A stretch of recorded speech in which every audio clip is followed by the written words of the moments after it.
कोण कोण काय काय संकल्प केले, काय केले काय कोण संकल्प आता नवीन वर्षात आपण काय बदल करायचा आहे? उदय, तुझ्यासाठी काय संकल्प आवश्यक आहे सांग. अगदी परफेक्ट. हां, केलाय संकल्प? ते एकदम भारी गोष्ट आहे. म्हणजे प्रत्येक वर्षी असं सगळीजण मनातल्या मनात सांगत नसतील एकमेकाला, कारण ह्या वर्षी काहीतरी बदल करायचा असं ठरवत असते आपण. मग आपण सगळीजण बॉक्स फॅक्टरी सगळीजण मिळून आपण एक संकल्प करायचा असं विचार माझ्या डोक्यात आला आहे.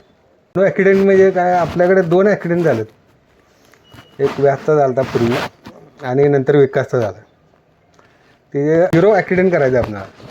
म्हणजे आपल्याला आपली काळजी घ्यायची आहे, हा संकल्प करणं गरजेचं आहे. कामाचं ओव्हरलोड होऊन ॲक्सिडेंट होणं मला नको आहे. No breakdown. नो ब्रेकडाऊन म्हणजे सकाळी मशीन आपण 9:30ला येते, 9:30 ते 6:30पर्यंत असते. बटन दाबले की मशीन चालू होते, मशीन इम्प्रेशन घेत असते आणि आपण कुठंतर दुसरीकडे अडकतो आणि मशीन बंद होत्या म्हणजे ब्रेकडाऊन. हे अंडरस्टँडिंग पाहिजे प्रत्येक कामाचं. त्यानंतर नो वेस्टेज. हे आता दिवस आपण वेस्टेज काढायलाच घेतला आहे. ते कुठं काय काय वेस्टेज केले वर्षभरातलं सगळं बाजूला काढायचं आहे. त्यातलं चुकून चांगलं पण माल निघू शकते. तर आपण हे संकल्प करायचे की आता इथनं पुढे वेस्टेजच करायचं नाही.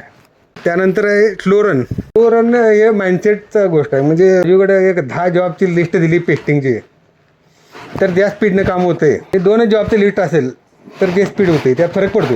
हे मी गेली 25-30 वर्षे अभ्यास केल्यानंतरच बोलावली, मी असंच बोलावलं नाही आहे. म्हणजे जर माझ्याकडे कामाचा लोड असेल तर स्पीड आपोआप वाढलेला असते. हे न कळत असते, ते आपण मुद्दामून करत नाही. कोण काम स्लो पण मुद्दामून करत नाही कोण, मला माहीत आहे. आपणच दिवाळीत एवढं काम केले की ते कौतुक करण्यासारखी गोष्ट आहे, बरोबर. नो रिजेक्शन म्हणजे पंचिंग करताना, पेस्टिंग करताना खराब व्हायला नको शिटा. लॅमिनेशन करताना कुठलीच गोष्ट ॲक्टिव्हिटी करताना रिजेक्ट होऊ नये मटेरियल, यासाठी प्रयत्न करायचा आहे. नो लेटमार्क व्हायला पाहिजे. एकदा कधी होणार आहे स्वप्न पूर्ण मला माहीत नाही. ही सगळी माणसं 1 मिनिट अगोदर येतात माणसं, शक्यतो सगळेजण यायचा प्रयत्न करायला आहेत, हे मी मान्य करतो. म्हणजे पूर्वी खूपच वेगळा होता फरक, आता बराच फरक पडला आहे. पण ते पण अजून प्रार्थनेच्या अगोदर माणसं सगळी आली तर समाधान आहे. आणि हे नवीन पॉईंट आहे, नो लेटमार्क दुपारी.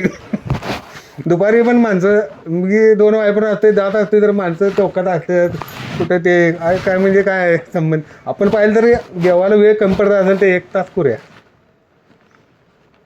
रिलॅक्समध्ये घेऊया, काय गडबडीत जेवायची गरज नाही आहे.